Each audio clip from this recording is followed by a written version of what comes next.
Hello everyone, welcome to our JEE Page Jeet series. I am Sonali from लर्नो hub, free learning platform जहां आप पढ़ सकते हो math, physics, chemistry and biology और उसके साथ ही साथ JEE Page जीत सीरीज वो भी बिल्कुल फ्री at learnohub.com।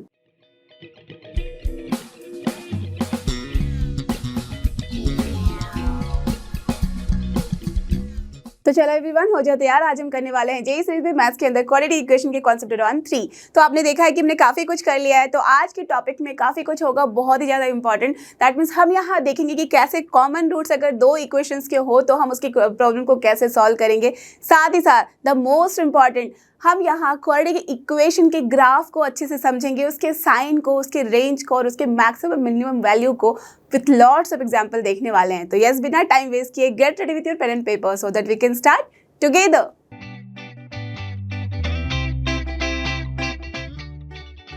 तो चलो स्टार्ट करते हैं कंडीशंस जिसके थ्रू हम ये समझ पाएंगे कि अगर कॉमन रूट्स हो गिवन टू क्वाड्रेटिक इक्वेशन के तो क्या होना चाहिए। ओके, दैट मीन्स बेसिकली क्या है, हमारे पास लेट अस अज्यूम कि दो क्वाड्रेटिक इक्वेशन है और हमारा जनरल फॉर्म क्या होता है, X square plus B x plus C. तो लेट अस अज्यूम एक इक्वेशन जो है वो यही है, X square plus B x plus C equals to 0, और जो दूसरा क्वाड्रेटिक इक्वेशन है जस्ट उसमें हमने क्या किया, कोफिशिएंट्स को चेंज कर दिया है। So A dash X square plus B dash X and then plus C dash equals to 0। तो अगर ये दो क्वाड्रेटिक इक्वेशन है और उन दोनों में रूट्स कॉमन है, अब रूट्स कॉमन में हमारे पास दो कंडीशन आते हैं। तो जो पहला कंडीशन है वो कहता है कि हमारे पास सिर्फ और सिर्फ एक ही रूट कॉमन हो। Got it? आपको पता है क्वाड्रेटिक इक्वेशन अगर हम सॉल्व करते हैं तो हमारे पास दो रूट होते हैं, है ना। तो दो रूट में ज़रूरी नहीं कि हर टाइम ऐसा हो सकता है कि आपके पास जो रूट्स आए हैं वो इक्वल हों। जब d इक्वल्स टू 0 होता है तो इक्वल रूट्स आते हैं, है ना। तो तब भी हमारे पास क्या बोलते हैं कि दो रूट्स आया है बट इक्वल हैं। But in this case late us assume हमारे पास सिर्फ एक ही रूट जो है वो कॉमन है। ओके, अब alpha and beta late us assume कि अपने पास रूट है, तो आइदर अल्फा कॉमन है या तो बीटा। दैट मीन्स का क्या मतलब हुआ, दैट मीन्स अगर अल्फा मान लो कि वो कॉमन रूट है, इसका मतलब हुआ कि अल्फा जो है इस पर्टिकुलर इक्वेशन को सेटिस्फाई करेगा, राइट। सिमिलरली अल्फा जो है इस पर्टिकुलर इक्वेशन को भी सेटिस्फाई करेगा, राइट। अगर मैंने अल्फा एंड बीटा में सिर्फ अल्फा को बोला है that alpha is a common root, तो इसका मतलब यही हुआ कि अल्फा इस दोनों ही इक्वेशन को सेटिस्फाई करेगा, ना कि बीटा। Got it? तो ये आपके ऊपर डिपेंड करता है कि आपने किसको अज्यूम करा। देन तो हमें अगर ऐसे अल्फा के बारे में पता करना है जो कि दोनों में ही कॉमन है, तो हम क्या करेंगे, यहाँ पे हम बहुत ही सिंपल तरीके से इस कंडीशन को देखने के पहले एक सिंपलेस्ट तरीका समझ लो जिसके थ्रू आप क्वेश्चन को बिना किसी टर्म्स एंड कंडीशन के भी यूज़ करके सॉल्व कर सकते हो। हम क्या करेंगे, अल्फा को दोनों ही जगह सेटिस्फाई करा सकते हैं, राइट। तो जैसे ही अल्फा को दोनों जगह सेटिस्फाई करोगे तो हमारे पास ये दोनों इक्वेशन आएगी ना। दैट मीन्स जहाँ जहाँ एक्स था हमने क्या किया, अल्फा रख दिया। So we got correct two equations. तो जैसे ही हमें ये दो इक्वेशन मिला और हमें चाहिए क्या, अल्फा की वैल्यू, क्या कर सकते हैं, आपको अच्छे से पता है कि दो क्वाड्रेटिक इक्वेशन है, हमारे पास अल्फा अननोन है, तो what we can do, alpha square का टर्म चाहो तो आप कैंसिल करा सकते हो। कैसे? लेट अस अज्यूम अगर मैं यहाँ A alpha square plus B alpha plus C equals to 0 को पूरे के साथ मल्टीप्लाई कर दूँ ए डैश के साथ, ठीक है। और जो दूसरा इक्वेशन है A dash alpha square plus B dash alpha plus C dash equals to 0, इसको मैं क्या करूँ, tell me. Of course A से मल्टीप्लाई कर दूँ। मैंने ऐसा क्यों किया, सो दैट अल्फा स्क्वायर के दोनों जो कोफिशिएंट्स हैं इक्वल हो जाए, और जैसे ही कोफिशिएंट इक्वल होंगे अब कोई भी मुझे नहीं बोल सकता कि मैं इनको सब्ट्रैक्ट नहीं कर सकती, राइट। अगर मैं अब इन दोनों को सब्ट्रैक्ट कर दूँ आपस में तो हमारे पास क्या मिलेगा, देख सकते हो कि पूरा term cancel, correct, because A dash यहाँ मल्टीप्लाई हो गया, ए डैश यहाँ मल्टीप्लाई हो गया साथ में, तो ये दोनों टर्म इक्वल हुए तो कैंसिल हो गए। तो हमारे पास बचा कौन सा टर्म, तो यहाँ देख सकते हो अगर मैं अल्फा कॉमन लूँ तो यहाँ पे A dash B minus A B dash बचा, डन है ना। अब यहाँ से देख लो plus A dash C minus A C dash equals to 0 आ रहा है, करेक्ट आ रहा है ना। So from here tell me, अगर मैं अल्फा की वैल्यू निकालना चाहूँ तो क्या निकाल सकती हूँ, इस पूरे टर्म को इस साइड लेके जाओ, इसको ले लो फिर डिनोमिनेटर में, you will get the alpha. So basically what we are getting, a C dash minus a dash c divided by a dash B minus A B dash, है ना। तो देख सकते हो कि अल्फा की वैल्यू हम बिना किसी फॉर्मूले के भी इस तरह से कुछ सॉल्व करके निकाल सकते हैं, राइट, है ना।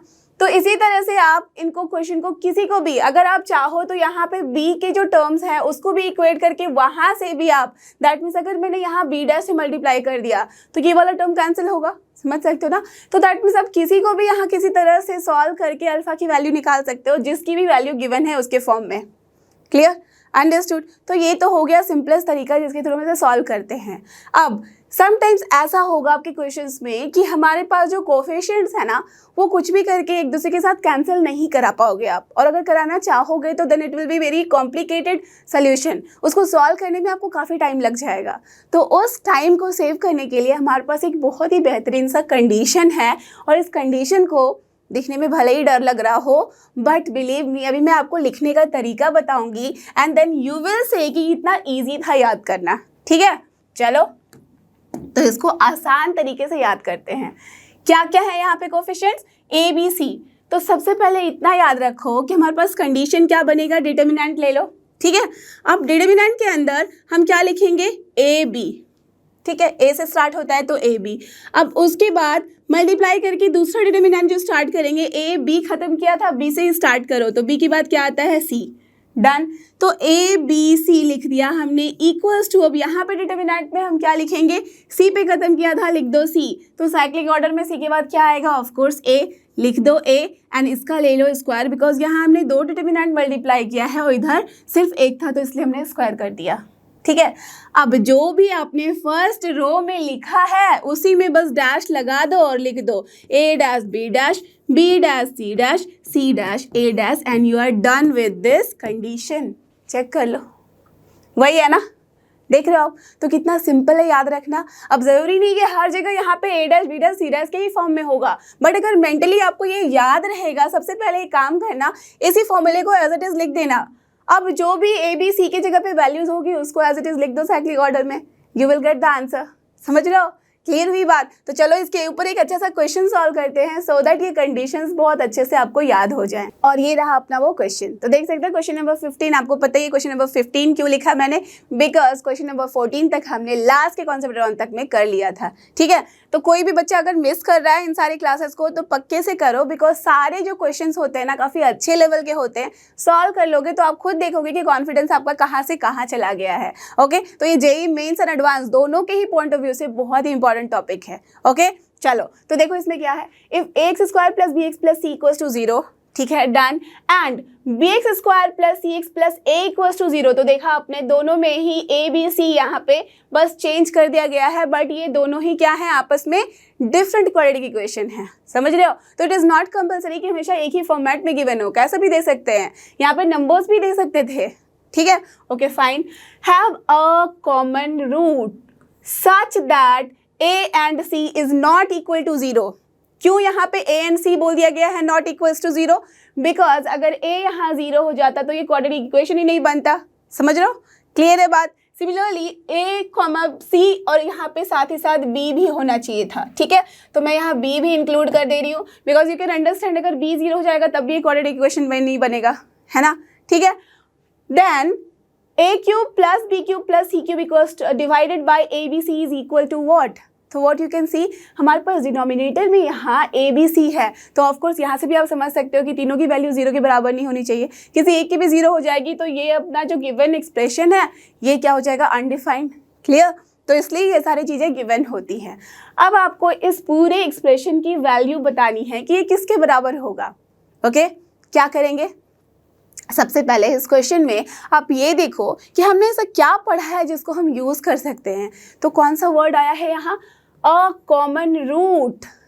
दैट मीन्स इन दोनों में एक कॉमन रूट है। अगर रूट्स लिखे रहते तो दोनों कॉमन होता, बट यहाँ क्या गिवन है, a common root. That means इन दोनों में एक रूट जो है वो कॉमन है। क्या करोगे आप, चाहे तो यहाँ पे अल्फा स्क्वायर रख के उसके बाद आप इसको सॉल्व करके भी निकाल सकते हो। ये टर्म्स कंडीशन जो लगा के फिर सॉल्व करोगे then it will be very complicated, थोड़ा सा ज़्यादा सॉल्व करना पड़ जाएगा, कहीं गलती कर दिया तो फिर फंस जाओगे। तो सिंपल तरीके से जो भी कंडीशन हमने याद किया था उसे अप्लाई करेंगे। तो मैंने क्या बताया था, ऐसे केसेस में सबसे पहले उस कंडीशन को लिख दो। सिंस वी हैव व्हाट, हमारे पास जो कंडीशन है वो क्या कहता है, ए बी लिखो, फिर बी सी लिखो, फिर हम यहाँ सी ए लिखेंगे और इसका ले लेंगे स्क्वायर। अब सेम तरीके से यहाँ क्या होता था, सबके ऊपर हम डैश लगा देते थे। इसका मतलब ये कहने का था कि हमारे पास जो कोफिशिएंट्स हैं वो दूसरी इक्वेशन के हैं। डन, यही था ना। सो therefore this implies what, अब जो गिवन इक्वेशन है उसके हिसाब से लिख डालते हैं। तो यहाँ पे अपने पास क्या है, ए बी सी, ये तो एज इट इज़ है, तो चलो भाई ए बी सी को हम एज इट इज़ रहने देते हैं, ठीक है ना। ओके, तो इसे हमने रहने दिया। अब उसके बाद हमारे पास यहाँ पे जो A dash B dash C dash है वहाँ कुछ चेंजेस हैं, तो जो भी है उसको साइक्लिक ऑर्डर में एज इट इज़ लिख दो। तो बी सी ए है, तो हम क्या करेंगे, बी सी फिर सी ए और यहाँ ए बी, देख रहे हो ना, उसी साइक्लिक ऑर्डर में आपको यहाँ रिपीट कर देना है। क्लियर। अब अपने पास इसका स्क्वायर है, इस इक्वेशन को सॉल्व करने के अलावा और कोई ऑप्शन नहीं है, तो चलो सॉल्व करें। डिटर्मिनेंट सॉल्व करना आता ही है आपको, अच्छे से समझ चुके हो आप इस कॉन्सेप्ट को। a इंटू सी करो माइनस बी स्क्वायर, डन। अब इस होल थिंग को मल्टीप्लाई करना है इस डिटर्मिनेंट के साथ, तो b इंटू ए करो माइनस सी स्क्वायर, और यहाँ पे क्या आ गया, b into C minus A square का होल स्क्वायर, राइट, यही है ना। तो अब सिंपली इसको सब में बस सॉल्व कर देना है। तो a इंटू सी और a इंटू बी कितना हो जाएगा, ए स्क्वायर बी सी, तो ए स्क्वायर बी सी लिख दिया। फिर यहाँ पे ए सी क्यूब आ गया है, यहाँ पे हमारे पास माइनस ए बी क्यूब आ गया है, then minus minus plus B square C square. Done, clear है। चलो अब इसका मल्टीप्लाई करके देखो, तो B C minus A square का होल स्क्वायर, इसका मतलब B square C square plus A to the power 4 हो जाएगा minus 2 into A square B C, correct. अब थोड़ा सा ध्यान देना, तो ये वाला टर्म और ये वाला टर्म हम कैंसिल करा सकते हैं, इक्वल है, स्क्वायर है, आराम से कैंसिल करा सकते हैं। सो फ्रॉम हियर अब देखो कि हमें क्या करना है, हमें इस रिजल्ट पे पहुंचना है जहाँ पे हमें क्या दिख रहा है, A cube B cube and C cube. तो क्यों ना A cube B cube C cube वाले जितने भी टर्म हमें दिख रहे हैं उसको एक साइड ले आए। तो देखो यहाँ पे सी क्यूब दिखा, बी क्यूब दिखा और यहाँ ए 4 है, दैट मीन्स यहाँ अगर ए कॉमन लेंगे तो अपने पास पक्के से ए क्यूब मिलेगा, राइट। तो क्यों ना इन सारे टर्म को एक साइड ले जाते हैं। तो जैसे इन सारे टर्म को हम एक साइड लेके जाएंगे और ए कॉमन ले लेंगे तो क्या मिलेगा, ए क्यूब, इसको देख लो यहाँ से B cube plus c cube, और हर जगह ए कॉमन था ना तो ले लिया हमने, and that will be equal to, अब इस वाले टर्म को उठा के अगर मैं इस साइड लेके आऊँ तो मुझे क्या दिख रहा है, 2a स्क्वायर बी सी है यहाँ माइनस में और यहाँ प्लस में है a स्क्वायर बी सी, तो ये ऐड हो जाएगा आपस में और कितना बनेगा 3a square B c, that means we have got 3a square B c. Now आप ही मुझे बताओ कि यहाँ से मैं यहाँ स्टार मार्क कर दे रही हूँ so that I will write over here now, ठीक है, ओके। तो यहाँ से देख के मुझे बताओ ये a और यहाँ पे जो एक a है क्या मैं कैंसिल करा सकती हूँ, बिकॉज वो 0 के बराबर नहीं है, समझ रहे हो ना। कैंसिल कराने के पहले ये कंडीशन ज़रूर से देख लेना कि क्या वो 0 हो सकता है, नहीं हो सकता है बिकॉज गिवन है, सो हम आराम से इसे कैंसिल करा सकते हैं। तो जैसे ही हम इसे कैंसिल कराएंगे उसके बाद हमारे पास क्या मिलेगा, देख लो ज़रा, हमें चाहिए था इस पूरे एक्सप्रेशन की value, that means a cube plus b cube plus c cube divide by a b c कर दें।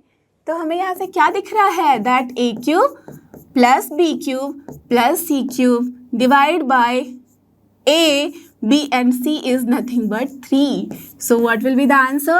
So therefore the correct option will be option C, जिसमें आंसर है 3. क्लियर है, बात समझ में आई? तो देखा आपने कि क्वेश्चन कितना आसान सा बन जाता है अगर हमें सब कुछ अच्छे से पता हो तो। ओके तो चलो अब देखते हैं कॉमन रूट जहाँ दोनों रूट कॉमन होंगे। और ये देखो, जब कंडीशन हमें पता करना है जब दोनों ही रूट्स कॉमन है, इसका मतलब सेम हमने दो ले लिए हैं क्वाड्रेटिक इक्वेशन। पहला है X square plus B x plus C equals to 0 और दूसरा A dash X square plus B dash X plus C dash equals to 0। ठीक है, अब इसके दोनों के दोनों root that means alpha and beta both are common. जो अल्फा यहाँ पे रखने पे सेटिस्फाई हो रहा है उसी अल्फा को हम यहाँ रखेंगे तो ये इक्वेशन सेटिस्फाई होगा। सिमिलरली जो बीटा यहाँ रखने पे सेटिस्फाई कर रहा है उसी बीटा को अगर यहाँ भी रखोगे तो वो सेटिस्फाई करेगा। बस इतना ही मतलब है। क्लियर? ठीक है, तो इस केस में हमारे पास क्या कंडीशन मिलते हैं? इस केस में बहुत ही सिंपल है। आप सिंपल तरीके से लॉजिक लगाओ और सोचो कि अल्फा प्लस बीटा की वैल्यू क्या होती है। हमें तो ये अच्छे से पता है, अब कोफिशिएंट्स और रूट्स के बीच का रिलेशन में अच्छे से आता है, that means minus B by A. तो अगर उसके हिसाब से मैं यहाँ करूँ तो माइनस बी बाई ए लिखा तो कोई गलती नहीं है। डन? क्लियर है? सिमिलरली अगर मैं इस इक्वेशन के लिए पूछूं तब भी तो वही होगा क्योंकि अल्फा बीटा इसका भी रूट है, तो वहाँ से हमें क्या मिलेगा? Correct minus b dash by A dash, है ना। अब इन दोनों में अगर आप चेक करो तो कायदे से हमारे पास क्या आ रहा है, a by A dash equals to b by B dash, right. And हमारे पास एक और कंडीशन था कि अगर अल्फा इंटू बीटा करे तो क्या मिलता था, c बाई ए, राइट। तो यहाँ से हमें c बाई ए मिला, इस वाले इक्वेशन से c dash by A dash मिला। तो यहाँ से भी हमें क्या दिख रहा है, दैट में सारे रेशियोज जो हैं आपस में इक्वल हैं। इसका मतलब this is the correct condition, जिसको हम आराम से कहीं भी आराम से यूज़ करके क्वेश्चन को सॉल्व कर सकते हैं। तो समझ में आई बात। जब भी अपने पास दोनों के दोनों रूट्स कॉमन हो, ओके, जब दोनों रूट्स कॉमन हो रहे हैं तो हम क्या करेंगे, हम यहाँ पे दोनों ही इक्वेशन के रेशियोज को इक्वल कर दे, दैट मीन्स कोफिशिएंट के रेशियोज को इक्वल करा देंगे। तो क्या है इसका कोफिशिएंट, जो भी होगा a by A dash equals to यहाँ से b by B dash and that equals to c by C dash कर लो, you will get the answer जो भी रिक्वायर्ड होगा। ठीक है, क्लियर हो गया फंडा। तो ये समझ गए, बहुत ही इजी था समझना। तो चलो एक क्वेश्चन करते हैं इस पे और इस कॉन्सेप्ट को और भी क्लियर करते हैं। और ये रहा वो क्वेश्चन, चलो इसको क्वेश्चन को सॉल्व करें। तो यहाँ क्या गिवन है, if equation this and this have a common root then a is to b is to c is equal to what। तो देखो इस क्वेश्चन में सॉल्व करने के पहले एक गलती मत करना कि क्वेश्चन को अनदेखा कर दिया। जैसे ही a is to b is to c is to देखा और आप बोलोगे कि दोनों रूट कॉमन है, बट ध्यान देना, थोड़ा सा ध्यान देना, ओके, कि क्या गिवन है क्वेश्चन में। क्वेश्चन में गिवन है हैव अ, ध्यान दो जरा इस वर्ड पे, इस लेटर पे, अ कॉमन रूट। कहीं से भी प्लूरल की यहाँ पे बू नहीं आ रही, रूट्स नहीं गिवन है, टू रूट्स नहीं गिवन है, ऑल रूट्स नहीं गिवन है। इसका मतलब सिर्फ एक रूट के बारे में बोला गया है जो कि कॉमन है। बट क्वेश्चन जो पूछा गया है वो इस तरीके का पूछा गया है जिससे हमें ये समझ में आए कि दोनों रूट कॉमन है। तो कभी कभी ये कंफ्यूज करने के लिए भी क्वेश्चंस दिए रहते हैं, ठीक है। दैट मीन्स उस नतीजे पे पहुंचने के लिए कि क्वेश्चन को कैसे हमें सॉल्व करना है और कौन सा कंडीशन लगाना है, you have to be very careful, okay. और जितने डेटा गिवन होते हैं उन्हें आपको यूज़ करना है। तो क्या गिवन है जरा देखो, यहाँ सबसे पहले गिवन है इफ़ इक्वेशन दिस, और जहाँ पे बोल दिया गया है a b c, that means सारे कोफिशिएंट्स क्या है, real number, and a is not equal to 0। That means एक परफेक्ट कंडीशन है जनरल क्वाड्रेटिक इक्वेशन का, ठीक है ना, यही बोला गया है, ओके फाइन। अब दूसरा जो क्वाड्रेटिक इक्वेशन गिवन है, यहाँ आप ध्यान दो तो सारे जो कोफिशिएंट्स हैं ना वो एकदम नोन है। आराम से आप कोई भी यहाँ पे बैठ के इसका रूट निकाल सकता है बहुत ही ईजिली, है ना। तो अब इस इक्वेशन में थोड़ा सा अगर आपने ध्यान दिया है तो सोचो ज़रा कि यहाँ b की वैल्यू कितनी है, 3। दैट मीन्स अगर मैं इस इक्वेशन से x square plus 3x plus 4 equals to 0 से आपको बोलूँ कि d की वैल्यू निकालो तो क्या मिल रहा है, b square that is 9 minus 4ac that means 16 and this is nothing but less than 0। और जैसे ही d की वैल्यू, डिस्क्रिमिनेंट की वैल्यू लेस देन 0 होती है तो हम क्या बोलते हैं, करेक्ट, जो इसके रूट्स होंगे are imaginary, correct, that means complex conjugate. यही होता है ना, हम यही बोलते हैं ना कि रूट्स क्या होंगे, इसके इमेजिनरी होंगे, इसका मतलब कॉम्प्लेक्स कॉन्जुगेट होंगे, करेक्ट, यही होता है। तो जैसे ही कॉम्प्लेक्स कॉन्जुगेट आया, दैट मीन्स अगर हमने बोला कि एक रूट इसका हुआ, वो तो आप आराम से सॉल्व करके बता ही सकते हो कि क्या होगा, बट लेट अस अज्यूम मैं यहाँ सॉल्व नहीं करने में इंटरेस्टेड हूँ, बट ये जानने में इंटरेस्टेड हूँ कि अगर a प्लस आयोटा b है तो इसका दूसरा रूट क्या होगा। ऑफ कोर्स कोई भी बोलेगा a माइनस आयोटा b, है ना। अगर हमारे सारे कोफिशिएंट्स रियल होते हैं तो हम क्या बोलते हैं, यही कंडीशन होता है ना, अगर एक रूट भी आपको पता चल जाए तो आप दूसरे रूट के बारे में डायरेक्टली बोल सकते हो कि वो उसका कॉन्जुगेट होगा, राइट, यही है ना। और यहाँ पे क्या बोला गया है, दैट इस वाले इक्वेशन और इस वाले इक्वेशन के एक रूट कॉमन है।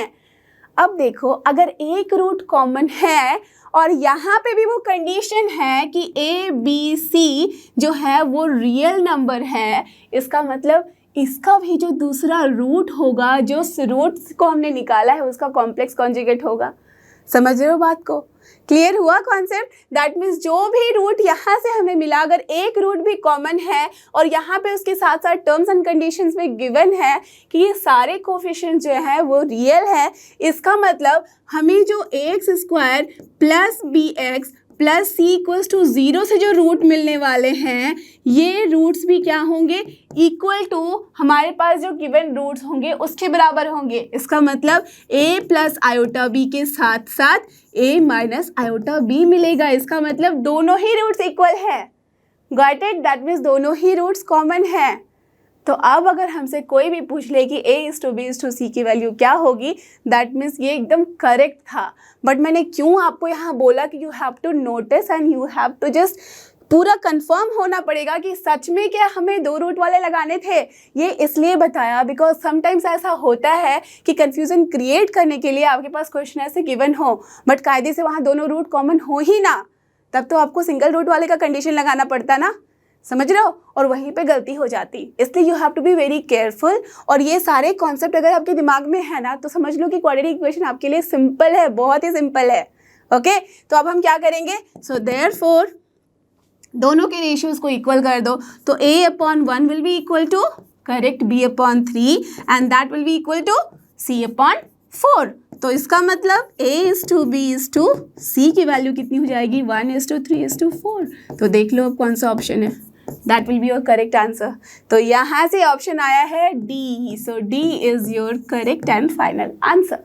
क्लियर? तो काफ़ी बच्चे यहाँ कंफ्यूजन भी ये भी करते हैं ना, a:b:c:1:3 लिख देते हैं, 1 2 3 का रेशियो, बिकॉज उनके दिमाग में वही फिक्स रहता है स्टार्टिंग से। तो इसलिए हर एक जगह पे you have to be very careful कि हमें कैसे आंसर को निकालना है। ठीक है, तो चलो अब बात करते हैं क्वाड्रेटिक फंक्शन है उसके ग्राफ के बारे में। तो सबसे पहले जब भी हमारे पास कोई फंक्शन गिवन है, इक्वेशन नहीं फंक्शन, ये याद रखना, इक्वेशन तब होता है जब हम इक्वल टू समथिंग करते हैं। बट यहाँ क्या है, इक्वल टू समथिंग करने का मतलब ये मत बोल देना कि f(x) equals to ax² plus bx plus c है। तो यहाँ पे हमने बस इस एक्सप्रेशन को बताया है कि this is your function. f(x) का मतलब क्या होता है, फंक्शन, और फंक्शन की वैल्यू गिवन है ax² plus bx plus c। ठीक है, बट इसी को अगर मैं इक्वल टू 0 या इक्वल टू 3 4 वॉटेवर कुछ भी कर दूं तब ये बन जाएगा इक्वेशन। ठीक है ना, ये ध्यान है, ये आपको जो डिफरेंस है ये पता है। तो ये अपने पास एक क्वाड्रेटिक फंक्शन है। अब इसके ग्राफ के बारे में हमें चर्चा करनी है, बात करनी है। ओके, क्योंकि उसी से हम काफ़ी कुछ पता करने वाले हैं आगे। ओके, तो देखो यहाँ पे जब भी कुछ इस तरह का क्वाड्रेटिक इक्वेशन दिख रहा है और जहाँ पे आपको दिख रहा है कि यहाँ पे सिर्फ x के ऊपर स्क्वायर है, y के ऊपर नहीं, y के ऊपर रहता तब तो आप बोलते कि भाई ये या तो सर्कल हो सकता है, एलिप्स हो सकता है, या तो फिर हाइपरबोला हो सकता है, राइट? आप ऐसे ऐसी चीज़ें बता सकते थे। बट ये जो कंडीशन है ये वेरी वेल नोन है कि ये कोरिलेट कर रहा है कि this is nothing but a parabola का इक्वेशन टाइप का, है ना? यही मतलब है, आपने अच्छे से पैराबोला पढ़ लिया होगा, है ना?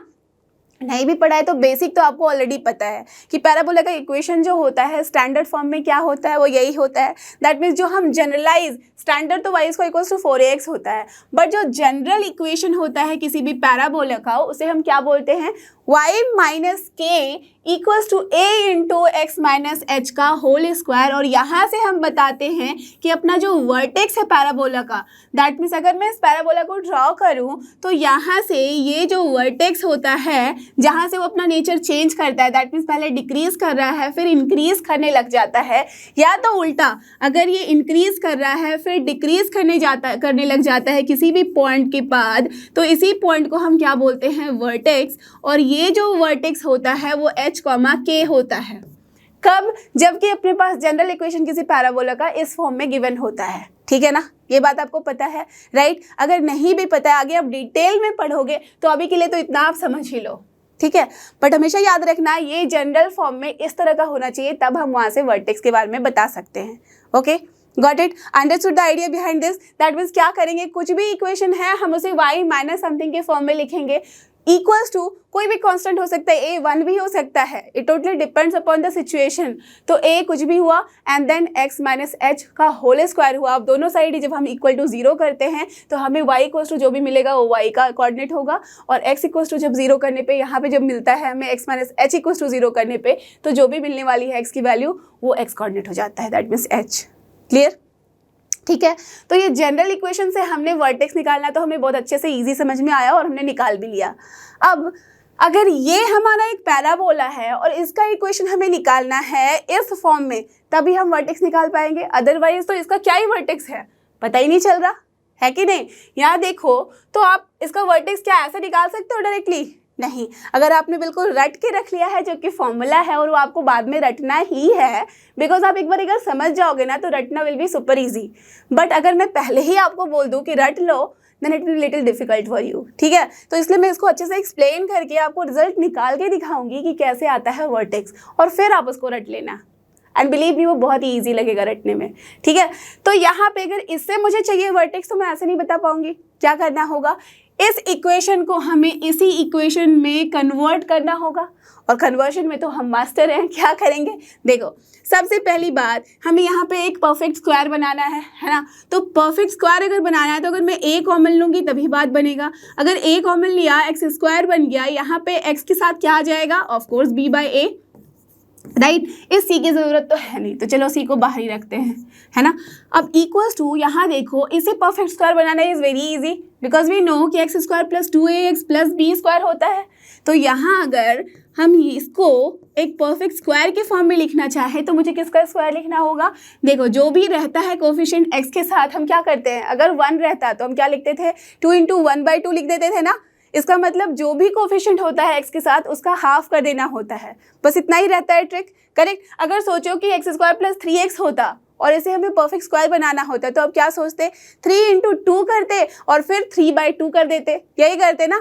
दैट मीन्स 2 इंटू 3/2 करते हैं, इसका मतलब हम उसका हाफ कर देते हैं, करेक्ट। तो इसका मतलब यहाँ हमें क्या करना होगा, b/2a का होल स्क्वायर। देन अब ये परफेक्ट स्क्वायर बन गया है, देख लो 2 इंटू b/2a x करोगे तो 2 कैंसिल होके यही टर्म देगा। बट एक एक्स्ट्रा टर्म यहाँ आ चुका है b/2a का whole square, that means b²/4a², that means उसे हमें सब्ट्रैक्ट करना होगा। तो चलो उसने हमने ऐड किया है तो भाई सब्ट्रैक्ट करना भी हमारी जिम्मेदारी है, तो चलो सब्ट्रैक्ट कर दिया। देन अब देखो from here what we are getting, इस a को इसके साथ लगा देते हैं, x प्लस b/2a का होल स्क्वायर बन गया। अब इस a को हमने इसके साथ मल्टीप्लाई करके c के साथ रख देते हैं, तो क्या मिलेगा, plus c minus b²/4a, right, यही आ रहा है ना। अब थोड़ा सा ध्यान दे के देखो तो अब इसे इस जनरल फॉर्म में हमें कन्वर्ट करना बहुत ईजी नहीं लग रहा है, राइट। सो फ्रॉम हियर सारे कांस्टेंट टर्म y के साथ ले आओ, तो माइनस c प्लस b²/4a हो गया ना, बिल्कुल correct. And that equals to a into x plus b/2a का होल स्क्वायर। अब इस साइड से तो बहुत ही ईजी हो गया, इस साइड से भी ईजी हो गया। अगर इसको हम थोड़ा सा और सॉल्व कर ले तो y, अब यहाँ देखो ध्यान दो तो b² - 4ac का फॉर्म ले रहा है ये, और b² - 4ac क्या होता है, नथिंग बट डिस्क्रिमिनेंट किसी भी क्वाड्रेटिक इक्वेशन का, isn't it? d की वैल्यू क्या होती है, we all know that this is nothing but b² - 4ac। तो ये तो हम बचपन से पढ़ते आए हैं, तो उसको क्यों ना लिख दे, करेक्ट। तो हमारे पास प्लस d अपॉन क्या आ गया है, 4a, and here it is nothing but a into x plus b/2a का होल स्क्वायर। अब मुझे बताओ कि क्या ये वाला इक्वेशन और ये वाला इक्वेशन सेम आपको फीलिंग नहीं दे रहा, बिल्कुल दे रहा है, right. These two equations are looking similar or not? Yes, of course. So from here हम क्या बोल सकते हैं, that what will be the vertex? क्या करते थे vertex निकालने के लिए, कुछ नहीं बल्कि दोनों ही साइड 0 से इक्वेट कर दो। जैसे इस साइड 0 से इक्वेट करोगे तो x की वैल्यू कितनी आएगी, -b/2a, लिख डालो। So this is -b/2a। अब जैसे ही इस साइड को इक्वेट करोगे तो क्या मिलेगा, -d/4a, इसको भी लिख डालो, तो -d/4a। दैट मीन्स कायदे से हमारा वर्टेक्स क्या आया है, -b/2a, -d/4a, and this is actually आपको याद करके रख लेना है। अब तो आप समझ चुके हो कैसे आया है, तो अब आई एम श्योर याद करने में कोई परेशानी नहीं होनी चाहिए, ठीक है। क्या करोगे, जब भी ऐसा स्टैंडर्ड फॉर्म गिवन है आपके पास, इस तरह का फॉर्म गिवन है, सिंपल सा एक काम करना, वर्टेक्स लिखना है तो -b/2a। अब b और a कुछ भी हो सकता है, positive negative, totally depends upon the जो गिवन इक्वेशन है, ठीक है। सिमिलरली d निकाल लो, दैट इज b² - 4ac, इसमें माइनस साइन लगा दो, बाई 4a कर दो, that will be your y coordinate. समझ में आई बात, क्लियर हुआ ये फंडा कि कैसे हम किसी भी स्टैंडर्ड इक्वेशन, दैट मीन्स जो भी अपने पास जनरल इक्वेशन गिवन होता है क्वाड्रेटिक इक्वेशन का, that means ax² + bx + c का फॉर्म, तो यहाँ से हम वर्टेक्स कैसे निकालते हैं, ठीक है। तो अब जब आप यहाँ पे वर्टेक्स निकालना सीख चुके हो किसी भी गिवन एक्सप्रेशन का जो कि क्वाड्रेटिक के फॉर्म में है, तो अब यहाँ में मैं डायरेक्ट लिख सकती हूँ कि अपने पास जो गिवन फंक्शन था क्वाड्रेटिक का है वो है X square plus B x plus C, तो हम आराम से लिख सकते हैं वर्टेक्स इज दिस ओनली।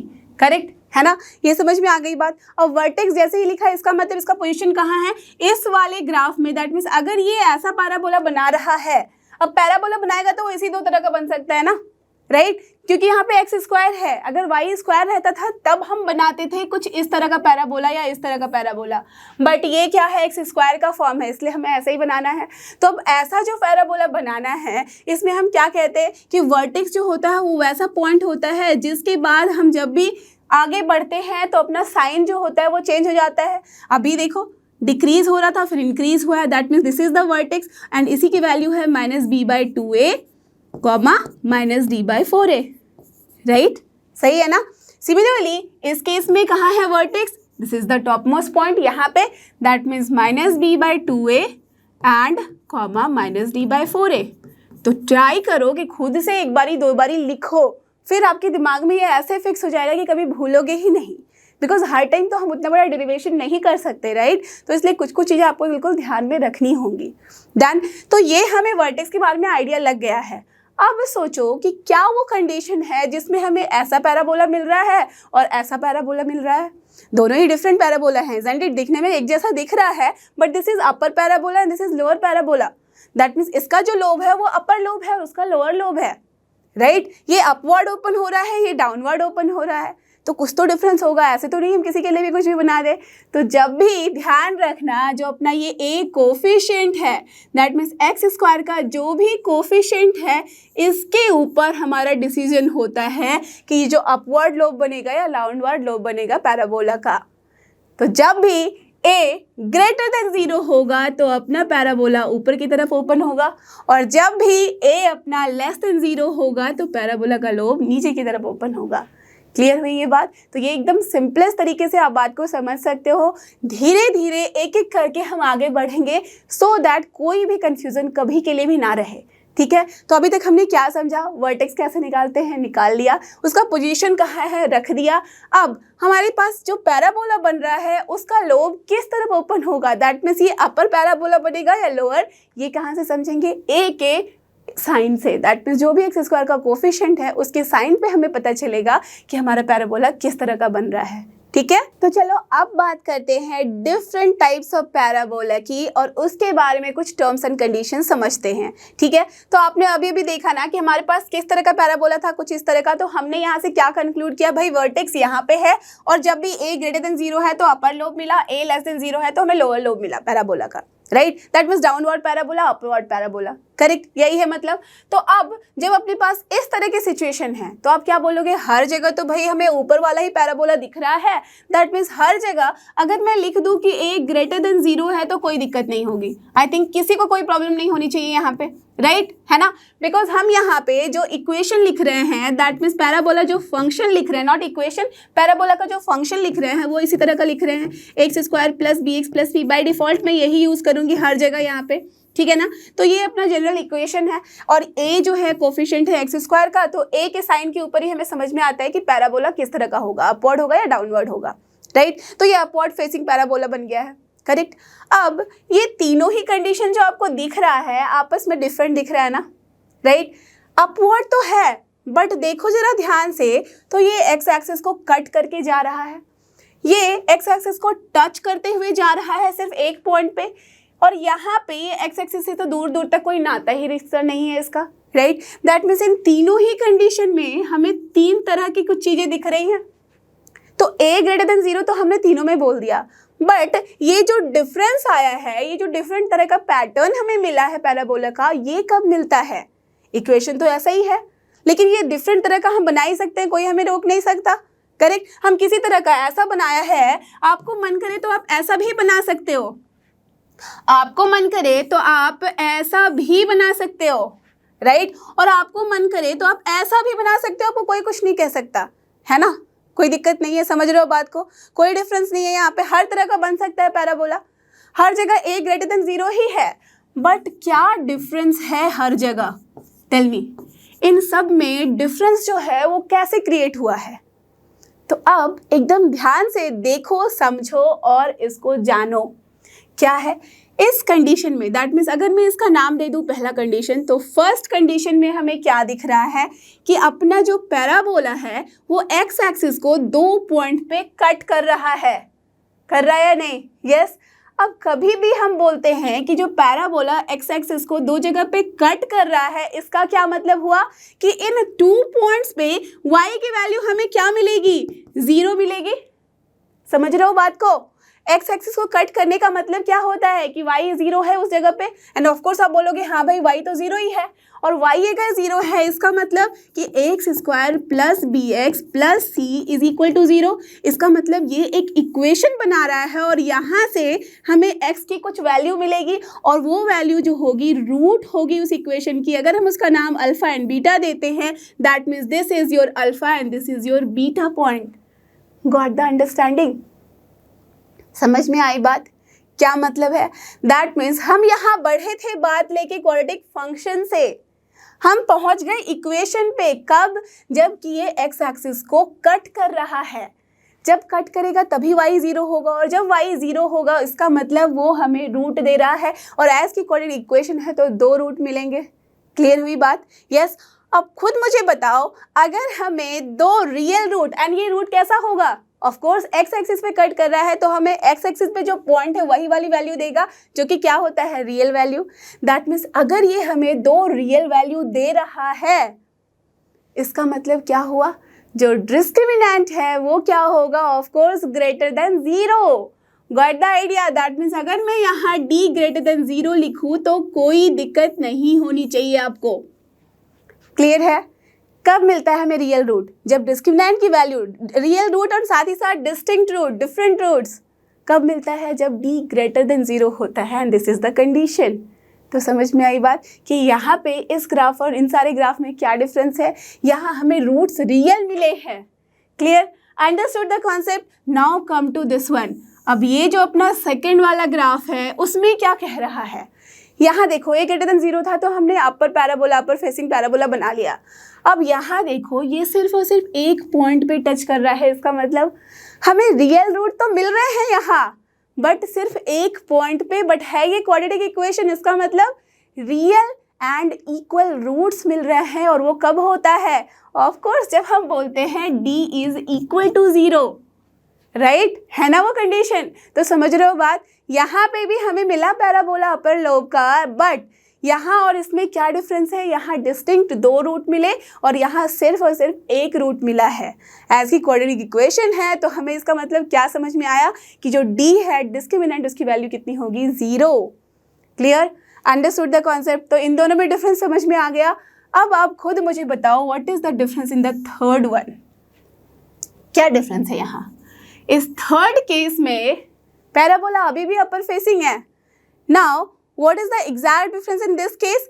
यहाँ हमें ये समझ में आ रहा है कि कुछ भी हो जाए, कितना भी जोर लगा लो, ये जो पैराबोला है इस एक्स एक्सिस को कभी भी कट नहीं करने वाला, ना ही टच करने वाला। इसका मतलब हमें किसी भी केस में एक्स की, आप दैट मीन्स कुछ भी वैल्यू ले लो, एक्स की कोई भी वैल्यू यहाँ ले लो, यहाँ ले लो, यहाँ ले लो, हर जगह कहीं भी आगे भी बढ़ जाओ, तब भी हमें किसी भी कंडीशन में कोई भी रियल रूट नहीं मिलने वाला। दैट मीन्स y की वैल्यू कभी भी 0 नहीं हो रही है इन दिस केस। बट यहाँ पे सिर्फ एक पॉइंट पे y की वैल्यू 0 मिल रही थी, यहाँ पे 2 पॉइंट पे y की वैल्यू 0 मिल रही थी, but in this case y की वैल्यू 0 कभी भी नहीं मिल रही, और अगर मिलेगी तो हमें कॉम्प्लेक्स कॉन्जुगेट मिलेंगे। समझ रहे हो? दैट मीन्स अगर हमें यहाँ 0 निकालना है तो हमें यहाँ पे मिलेगा imaginary root. Clear? Understood? That means in this case जबकि वो रियल एक्सिस को touch, that means x axis को टच कर ही नहीं रहा है, तो रियल रूट्स होंगे ही नहीं, और अगर रियल रूट्स नहीं है इसका मतलब करेक्ट इमेजिनरी रूट्स है, और इमेजिनरी रूट्स है उसका मतलब we all know d is less than 0। तो फंडा क्लियर हुआ कि इन तीनों में एक जैसा दिखने के बाद भी जो माइनर डिफरेंस था वो क्या था, राइट? क्लियर हो गई बात? समझ में आ गया कॉन्सेप्ट? तो अब इसी के थ्रू आप मुझे बताओ कि अगर मैं ऐसे ग्राफ दे दूं आपको, तो आप क्या बोलोगे? फटाफट से पॉज करो वीडियो, सबके लिए कंडीशंस लिखो क्विकली। तो ऑफ कोर्स अगर मैं इसे 4th नंबर बता दूं, इसे 5th नंबर बता दूं और इसे 6th नंबर बता दूं, ठीक है, ग्राफ का पैटर्न, आप मुझे बताओ ये कैसा दिख रहा है पैराबोला? करेक्ट, ये आपका लोअर पैराबोला दिख रहा है, that means downward facing parabola. तो इस केस में ए की वैल्यू कितनी होनी चाहिए? Correct, less than 0। इस केस में भी दिख रहा है कि लोब नीचे की तरफ है तो ए लेस देन 0। इस केस में भी नीचे की तरफ है तो ए लेस देन 0। इसको तो कोई नहीं रोक सकता, because we have taken here Y की value as X square plus B x plus C. Done. अब इस केस में मुझे बताओ क्या है डिफरेंस? यहाँ पे फिर से आप देख सकते हो, नोटिस कर सकते हो कि 2 पॉइंट पे ये एक्स एक्सिस को कट कर रहा है। इसका मतलब करेक्ट रूट जो है वो रियल है, दैट मीन्स डी की वैल्यू परफेक्ट ग्रेटर देन 0 होगी, राइट, है ना। सिमिलरली इस केस में देख लो, एक पॉइंट पे सिर्फ हमें रूट मिल रहा है रियल, दैट मीन्स टच कर रहा है एक्स एक्सिस को, तो d is equal to 0, करेक्ट। And in this case tell me, ये कहीं पे भी एक्स एक्सिस को कट कर ही नहीं रहा, टच कर ही नहीं रहा, इसका मतलब करेक्ट इमेजिनरी रूट, सो d लेस देन 0। अब ये 3 कंडीशन आपने एकदम अगर अच्छे से माइंड में बिठा लिए तो रटने की ज़रूरत तो है ही नहीं, कॉन्सेप्ट बस समझ लो। रियल रूट मतलब d होना चाहिए ग्रेटर देन 0, एक ही रूट रियल, इसका मतलब d इक्वल टू 0, कोई भी रूट रियल नहीं, इमेजिनरी रूट, इसका मतलब d लेस देन 0, और ग्राफ होगा कुछ इस तरीके का। क्लियर है? बात समझ में आ गई? तो अब जैसे ही ये बात समझ में आ गई है, सारे ग्राफ को मैंने एक जगह लिख रखा है, quickly with in few seconds लिख डालो सबके कंडीशन ए एंड डी में। क्या लिखूंगी यहाँ? a ग्रेटर देन 0 एंड यहाँ पे d इज ग्रेटर देन 0, यहाँ a greater than 0, d is equal to 0. In this case, a greater than 0 and d is correct less than 0. Right? Similarly, यहाँ a less than 0 and d is greater than 0. In this case, a is less than 0 and d is equal to 0. Clear? यही होगा ना? And the last case, a is less than 0 and d is correct less than 0. तो ये 6 के 6 condition आपको हमेशा से आपके माइंड में फिक्स होने चाहिए। तो चलो मैं सबके लिए नंबरिंग भी करके रख देती हूँ, so that you can remember this. In fact याद करने की तो ज़रूरत बिल्कुल भी नहीं है, because you can understand this very easily. जब भी कट करेगा d की वैल्यू ग्रेटर देन 0, यहाँ कट कर रहा है, यहाँ कट कर रहा है, तो d greater than 0, upper lobe आया तो a greater than 0, lower lobe आया तो a less than 0। Done. In this case just see, एक बार ही टच कर रहा है सिर्फ एक पॉइंट पे, तो d इक्वल टू 0। अब यहाँ अपर लोब है तो a ग्रेटर देन 0, a क्या होगा? लेस देन 0 जब लोअर लोब है। डन। अब सिमिलरली इस केस में देख लो, एक बार भी टच नहीं कर रहा तो d क्या होगा? लेस देन 0, बट एज की अपर पैराबोला बन रहा है तो a ग्रेटर देन 0। सिमिलरली यहाँ लोअर पैराबोला बन रहा है तो a लेस देन 0 हो गया, बट एज की कहीं भी टच नहीं कर रहा तो d क्या होगा? Less than 0। क्लियर? अंडरस्टूड? तो अब सारे टर्म्स एंड कंडीशन समझने के बाद, दैट मीन्स कोई भी पैराबोला किसी तरह से प्लॉट कर दिया गया हो, आई एम श्योर अब आप आराम से बता सकते हो कि यहाँ पे कौन कौन से कंडीशन होंगे। अगर मैं यहाँ पे y इक्वल्स टू लिख दूँ अपना जनरल इक्वेशन, किसी भी क्वाड्रेटिक इक्वेशन का, X square plus B x plus C, और मैं कोई भी प्लॉट कर दूँ किसी तरह का पैराबोला, तो एटलीस्ट ये तो आइडिया आपको लग गया होगा, है ना, कि यहाँ पे जो जो इन्फॉर्मेशन आपको पता है आप बता सकते हो। वर्टेक्स पूछूँ तो आप बता दो कि भाई इस पॉइंट पे है, ठीक है, और इसका क्या है कोऑर्डिनेट, तो सब बोल दोगे -b/2a होता है एंड कॉमा -d/4a, राइट। वो कहीं पे भी हो ये यही रहेगा, एग्जैक्टली सेम रहेगा। इट टोटली डिपेंड्स अपॉन की value of a b c क्या है, कि नेगेटिव में होगा, पॉजिटिव में होगा, कौन से क्वाड्रेंट में होगा, ये टोटली उस पर डिपेंड करता है, ठीक है। तो ये मत कर लेना कि अगर इसमें है तो हम माइनस नहीं लिखेंगे या प्लस नहीं लिखेंगे, और यहाँ है तो दोनों प्लस होना चाहिए। No no no, it is not like that. It totally depends कि बी और ए की वैल्यू क्या है, डी और ए की वैल्यू क्या है। वो अपने आप से ही अगर फर्स्ट क्वाड्रेंट में उसका वर्टेक्स है तो वो पॉजिटिव आ जाएगा, अगर सेकेंड क्वाड्रेंट में है तो यहाँ पे नेगेटिव एंड पॉजिटिव आ जाएगा। तो ये टोटली डिपेंड करेगा सबकी वैल्यू पे, ठीक है। तो आपको खुद से ज़्यादा दिमाग लगा के प्लस माइनस में चेंज नहीं करना है। वर्टेक्स हमेशा के लिए फिक्स है, -b/2a, -d/4a, ठीक है, इसमें कोई चेंजेस नहीं होगी। डन। वर्टेक्स के बारे में आइडिया है। इस केस में हम अगर पूछे कि a की वैल्यू क्या होगी तो आप आराम से बता सकते हो a must be greater than 0, है ना, यही बोलोगे यहाँ से, तो a must be greater than 0। Okay fine done. अब इसके साथ अगर मैं और पूछूं कि डी के बारे में बताओ तो क्या बता सकते हो? आप आराम से बोल सकते हो, यहाँ पे कहीं भी कट करता हुआ दिख नहीं रहा तो D must be less than 0। अब खुद से आप मैच करके देखो, अगर a ग्रेटर देन 0 है, d लेस देन 0 है, तो सोचो यहाँ ज़रा कि अगर a greater than 0 that means a positive है और हमें पता है कि ये फर्स्ट क्वाड्रेंट में दिख रहा है, तो उस हिसाब से b की वैल्यू क्या होनी चाहिए? नेगेटिव, तभी नेगेटिव नेगेटिव पॉजिटिव होगा। तो समझ रहे हो ना? अब अगर कोई भी एक ग्राफ दे दिया जाए और आपको पूछा जाए कि ए बी सी की वैल्यू क्या होगी, साइन क्या होगा, ए पॉजिटिव होगा, नेगेटिव होगा, क्या होगा, तो सब आप बता सकते हो, ए बी सी तीनों के बारे में बता सकते हो। समझ रहे हो? क्लियर हो रही है बात है कि कैसे हम यहाँ कोरिलेट करते हैं?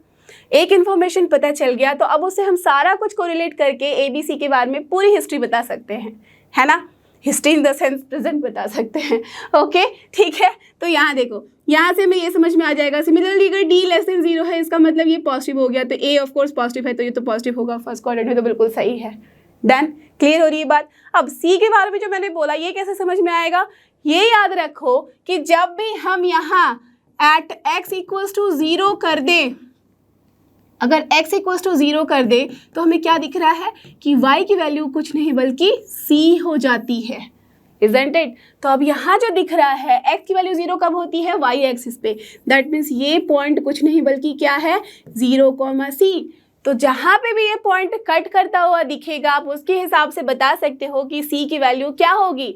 तो ऑफ कोर्स इस केस में दिख रहा है कि c इज पॉजिटिव, तो you can say everything about this, बोल सकते हो ना?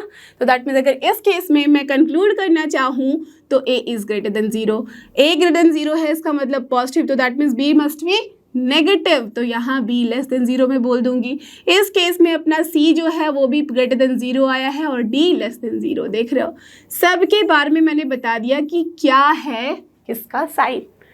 डन, क्लियर हो ये कॉन्सेप्ट? सिमिलरली ये आपका होमवर्क है, इसके लिए आप मुझे लिख के बताओगे कॉमेंट सेक्शन में। क्लियर? तो देखूँ मैं कितने सारे बच्चे सच में पढ़ाई करने में मन लगा रहे हैं, और इस केस में सबके आप मतलब sign a b c d के आप साइन मुझे लिख के बताओगे। ठीक है, क्लियर है? चलो, तो यही बात समझ में आ गए। अब जिस मुद्दे पे मैं आई हूँ, जिसके बारे में मेन मैं डिस्कस करने वाली हूँ यहाँ, वो है मैक्सिमम एंड मिनिमम एंड साथ ही साथ range of a quadratic function. इसका क्या मतलब हुआ? दैट मीन्स कोई भी क्वाड्रेटिक फंक्शन है गिवन, अगर जैसे कि ये वाला क्वाड्रेटिक फंक्शन, ठीक है, और इसके बारे में मुझे क्या चाहिए? मैक्सिमा मिनिमा वैल्यू चाहिए, ठीक है, और साथ ही साथ रेंज चाहिए। कैसे करूँगी? मैक्सिमम मिनिमम मिल जाएगा तब तो हम रेंज के बारे में सोच ही सकते हैं। दैट मीन्स सबसे पहले मैक्सिमम और मिनिमम की बात करते हैं। तो यहाँ पे इस पिक्चर को देख के आपको क्या समझ में आ रहा है कि ये जो पैराबोला है उसकी मिनिमम वैल्यू कहाँ पे है? तो ऑफ कोर्स यू कैन सी, ये जो एकदम नीचे में ये पॉइंट दिख रहा है जिसको हमने अभी भी वर्टेक्स बोला है, इसी पॉइंट पे इसकी मिनिमम वैल्यू मिलेगी। दैट मीन्स अगर मैं पूछूं कि किस वैल्यू पे, दैट मीन्स x के किस वैल्यू पे इसकी मिनिमम वैल्यू मिलेगी, तो आप क्या बोलोगे? -b/2a पे। क्या वैल्यू है इसकी मिनिमम? तो उसका मतलब दिस d वाला point, that means y coordinate जो होगा वो आपको वैल्यू बताता है और ये बताता है x कोऑर्डिनेट कि किस पॉइंट पे मिल रही है वो value. That means minimum value अगर मैं इस पर्टिकुलर ग्राफ की पूछूं तो आप क्या बोलोगे? इस केस में y मिनिमम जो होगा वो कुछ नहीं बल्कि -d/4a हो जाएगा। होगा या नहीं? यस ऑफ कोर्स होगा। और अगर इसी केस में मैं पूछूं आपसे कि इसका रेंज क्या होगा, दैट मीन्स फंक्शन का रेंज क्या होगा, अब ये y मिनिमम का मतलब समझ रहे हो ना कि ये पूरा का पूरा टर्म ax² + bx + c के minimum value is this only, right? तो दैट मीन्स इस पूरे फंक्शन की जो होगी अपनी रेंज वो क्या हो जाएगी? दैट मीन्स f(x) का रेंज क्या होगा? Tell me. मिनिमम से लेके जहाँ तक जा सकते हैं वहाँ चलेंगे, तो minimum is this only. So of course जो मैक्सिमम वैल्यू हम कहाँ तक जा सकते हैं देख सकते हो, x के ऊपर अगर कोई रेस्ट्रिक्शन नहीं है, x सारे रियल नंबर्स ले सकता है, यहाँ कहीं भी, तो वी कैन सी कि ये पैराबोला का ग्राफ भी हमारा चलता जाएगा और चलते चलते इन्फिनाइट तक पहुँच जाएगा। दैट मीन्स रेंज क्या होना चाहिए? Correct, from this till infinity.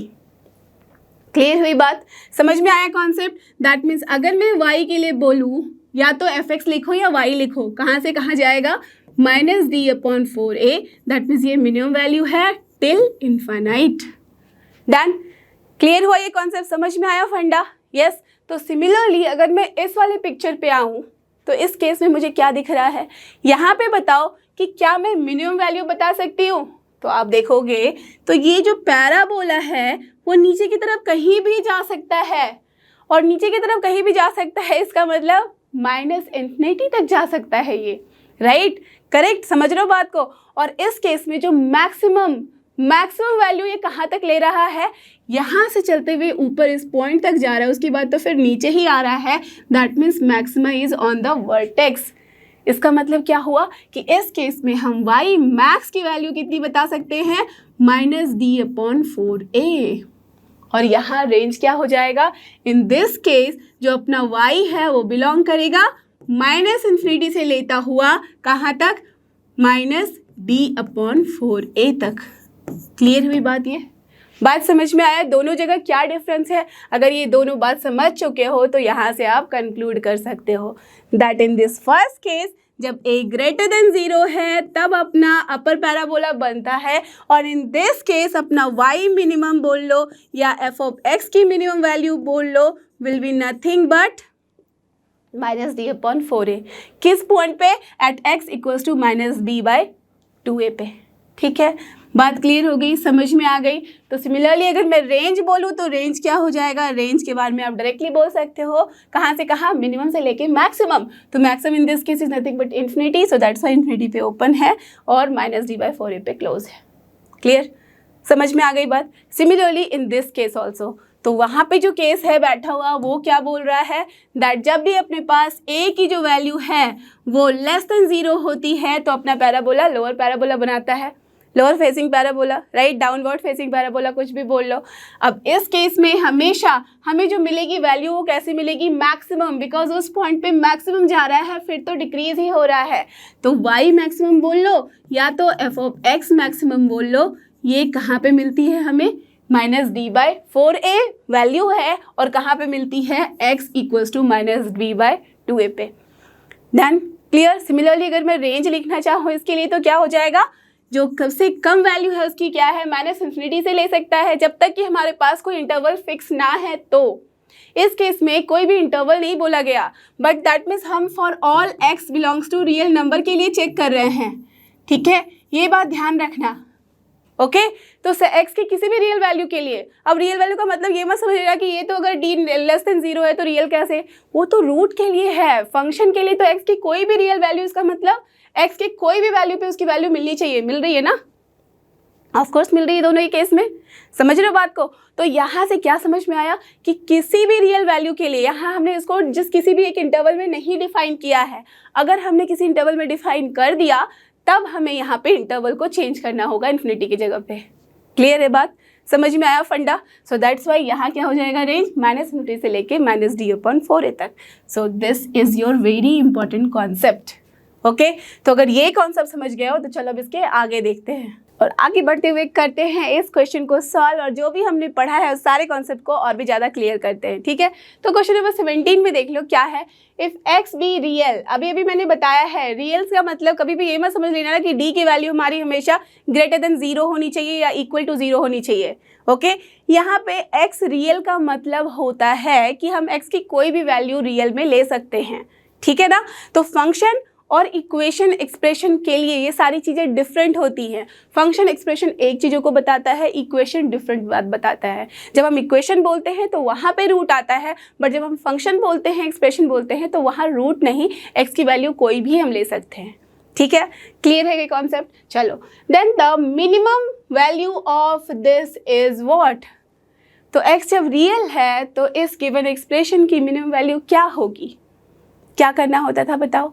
आपको क्या दिख रहा है, a जो है यहाँ पे that means coefficient of x square क्या है, फॉर एक्स स्क्वायर -8x + 17 में यहाँ हमें क्या दिख रहा है, दैट मीन्स अगर ये अपना f ऑफ x है तो दिस इम्प्लाइज व्हाट कि a की वैल्यू क्या है, 1 है, and that is nothing but greater than 0। जैसे ही a ग्रेटर देन 0 होता है तो अपना पैराबोला इस तरह का बनता है, राइट, ये बात तो समझ में आ गई। और जब इस तरह का पैराबोला बनता है तो हमें हमेशा ही वो मिनिमम वैल्यू देता है, और मिनिमम वैल्यू कहाँ पे देता है, -b/2a पे देता है, और क्या वैल्यू देता है, -d/4a देता है। राइट, क्लियर है ना। सो देयरफॉर f(x) की अगर मैं मिनिमम वैल्यू बोलूँ तो आप क्या करोगे, कुछ नहीं बल्कि -d/4a कैलकुलेट कर लोगे और निकाल दोगे।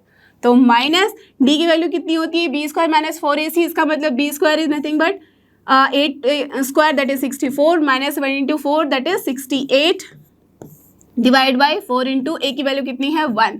सो क्या आ गया यहाँ से -4 माइनस प्लस 4, तो 4/4 that is nothing but 1. So 1 is the answer. बहुत ही सिंपल था, राइट? तो कौन सा ऑप्शन हो जाएगा, देख सकते हो, option 1 C is your correct answer. Clear, understood? समझ में आ गई बात कि कैसे ऐसे क्वेश्चन को देखो क्विक तरीके से आप सॉल्व कर सकते हो अगर आपने फंडा अच्छे से पकड़ लिया है. ओके, तो चलो एक और अच्छा सा क्वेश्चन सॉल्व करते हो. देख लो, ये क्वेश्चन भी है काफ़ी इंपॉर्टेंट. क्वेश्चन में क्या कहा जा रहा है, अगर x रियल है, अब तो इस बात पे कोई कंफ्यूजन नहीं होनी चाहिए, है ना? ठीक है.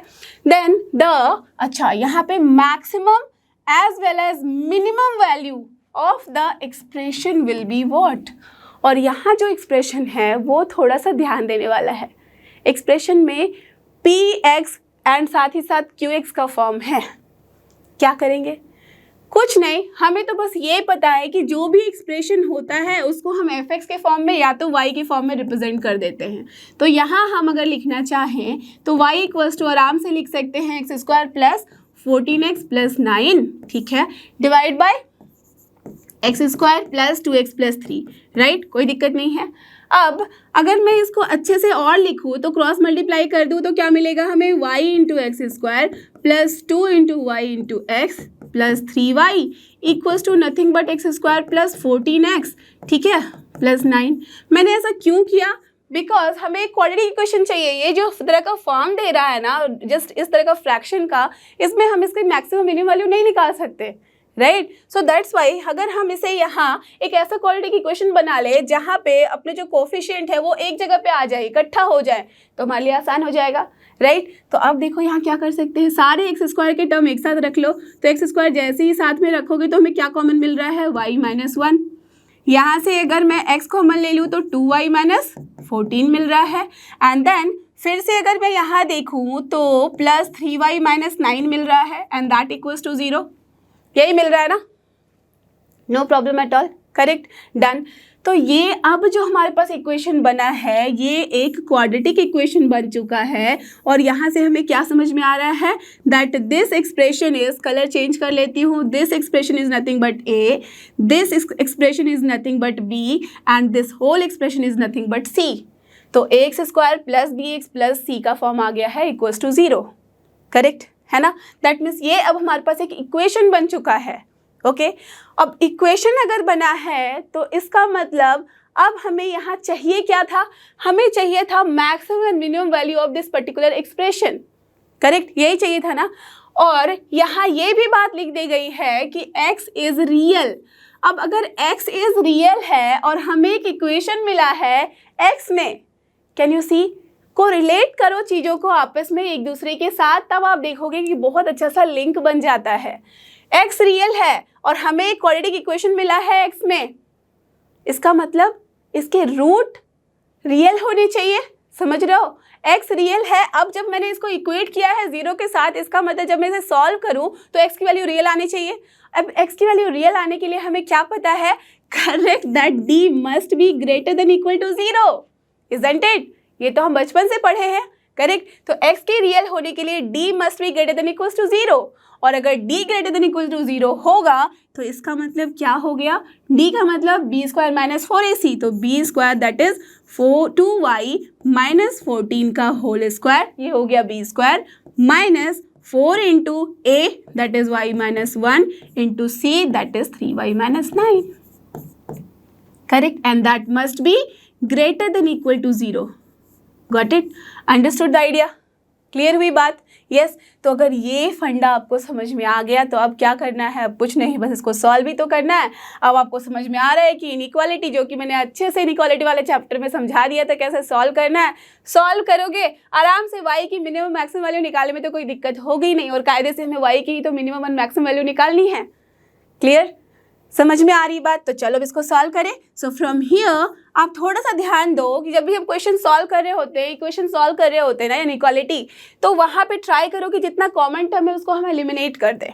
ठीक है, तो क्या दिख रहा है यहाँ 4 दिख रहा है, और यहाँ अगर देखो ध्यान से तो 2 यहाँ पे भी है, 2 यहाँ पे भी है, तो 2 अगर मैं कॉमन लूँ तो y माइनस 7 हो जाएगा और उसका होल स्क्वायर, और 2 का होल स्क्वायर नथिंग बट 4, तो 2 का स्क्वायर दैट इज 4 और 4 कैंसिल करा सकती हूँ बिल्कुल। दैट मीन्स कायदे से हमारे पास क्या आ रहा है, y माइनस 7 का whole square minus y minus 1 into 3y minus 9, correct, and that is nothing but greater than equal to 0।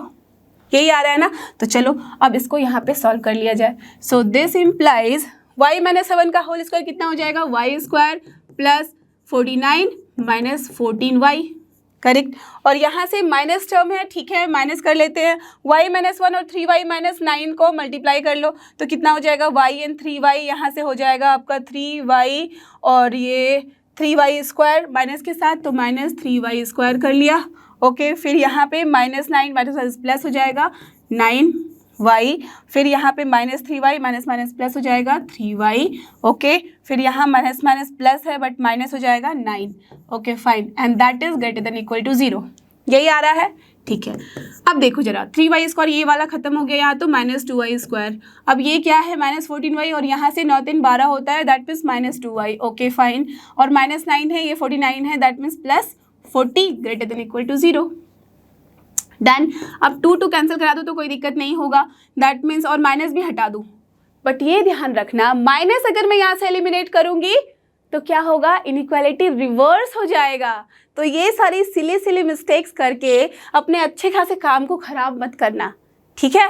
तो यहाँ इनइक्वालिटी रिवर्स होगी, सो that's Y y square plus y minus 40, जैसे ही मैंने किया मैं कलर चेंज कर ले रही हूँ, सो दैट जिन बच्चों ने ध्यान नहीं भी दिया उसे ध्यान में आ जाएगी बात कि यहाँ इनइक्वालिटी रिवर्स हुआ है, और ये कुछ नहीं बल्कि 20 है, ठीक है। तो इसको पहले मैं ठीक कर दूँ, करेक्ट, तो अब सही हो गया, डन। अब जैसे ही ये काम हमने किया है, अब आप खुद बताओ कि हम क्या कर सकते हैं। जैसे ही लेस देन इक्वल्स टू आया आपको तो बहुत मज़ा आ गया होगा, बिकॉज अब हम आराम से लेस देन इक्वल्स टू के फॉर्म में मिनिमम मैक्सिमम दोनों ही वैल्यू निकाल सकते हैं। अब इसको बताओ कैसे फैक्टराइज किया जाए। तो 20 है, इसको फैक्टराइज करने के लिए आपको पता है कि हम अगर यहाँ से प्लस में है दैट मीन्स 5 और -4 ले ले तो हमारा काम बन जाएगा, करेक्ट, यही होगा ना। तो 5 - 4 लेना है, इसका मतलब हम क्या लिख सकते हैं, y + 5 into y -4 will be less than equals to 0। और यहाँ से हम क्या कंक्लूड कर सकते हैं, that y is greater than equals to -5 less than equals to 4। और इसका क्या मतलब हुआ, दैट y की maximum value is 4 and minimum value is nothing but -5. So this implies that y max is nothing but 4 and y min is nothing but -5 and this is your required answer. अब देख लो कौन सा option होगा। तो पहले ही option में आपको दिख रहा है 4 and -5. So click on this and you will get your result. Clear? Understood? तो अब जब मैक्सिमम मिनिमम देख लिया है, रेंज देख लिया है, तो अब बात करते हैं sign of any quadratic expression की।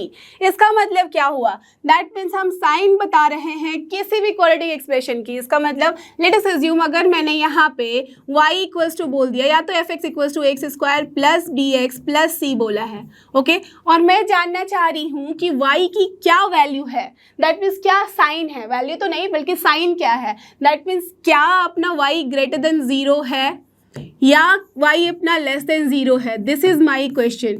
तो y पॉजिटिव है या नेगेटिव है, इसका क्या मतलब हुआ, इसका मतलब ये हुआ कि ये जो पूरा का पूरा एक्सप्रेशन है, जो क्वाड्रेटिक एक्सप्रेशन है, और आप बोल सकते हो क्वाड्रेटिक फंक्शन है x square plus bx plus c, इस पूरे की जो साइन है वो क्या होगी, पॉजिटिव या नेगेटिव, ये हम कैसे बताएंगे, थ्रू ग्राफ। जस्ट चेक करो, ये अगर प्रॉपर ग्राफ है हमारा जिसमें मैंने y एक्सिस को लिया ही नहीं है, बिकॉज y एक्सिस से कोई लेना देना नहीं है इसके साइन का, ओके, ठीक है, क्या है, x एक्सिस ले लिया है। जैसे ही ये ग्राफ मैंने बनाया, कोई भी अब तो मुझे डायरेक्टली बोल सकता है a must be greater than 0, और एक और बात बोल सकता है एज ये कहीं टच ही नहीं कर रहा है, इसका मतलब d is less than 0, right, ये बोलोगे, ठीक है। ये दो कंडीशन हमें यहाँ से समझ में आ चुकी है। अब ये मुझे बताओ कि इस केस में y की साइन क्या है, क्या ये हमेशा पॉजिटिव है या हमेशा नेगेटिव है या कहीं कहीं पॉजिटिव कहीं कहीं नेगेटिव है? क्या दिख रहा है? अगर ये ग्राफ अपना एक्स एक्सिस से ऊपर बन रहा है, दैट मीन्स वाई की कोई भी वैल्यू हो वो हमेशा क्या दिख रही है? पॉजिटिव दिख रही है। तो हम क्या बोलेंगे? In this case, in this particular case, y is always greater than 0 for all x belongs to real number. या तो आप बोल सकते हो f of x is always greater than 0 for all x belongs to real number. But ये हुआ किस case में? जबकि अपना ग्राफ ऐसा था, और ग्राफ ऐसा कब था? जबकि a ग्रेटर देन 0 था and d was less than 0। तो बात समझ में आई, बात पकड़ में आई कि हमने क्या किया है। यहाँ से ग्राफ देख के तो आप बता ही सकते हो। अगर ग्राफ नहीं गिवन है, a और d that means expression given है, तो वहाँ से हम कैसे पकड़ेंगे? a का साइन चेक करेंगे, d का साइन चेक करेंगे और वहाँ से बोल देंगे कि y का साइन क्या होगा। तो कितना कोरिलेशन है और कितना मैजिकल सा एक्सप्रेशन बना, राइट? अंडरस्टूड? क्लियर हुआ फंडा यहाँ पे? तो अगर ये समझ चुके हो तो ये तो समझ ही चुके होगे। जल्दी से बताओ इसके लिए, इस केस में क्या है? Correct, a less than 0 because downward graph बन रहा एंड साथ ही साथ कहीं टच नहीं कर रहा एक्स एक्सिस को, तो d लेस देन 0। तो जब भी ये वाला केस हो रहा है तो इस केस में हमें क्या दिखा?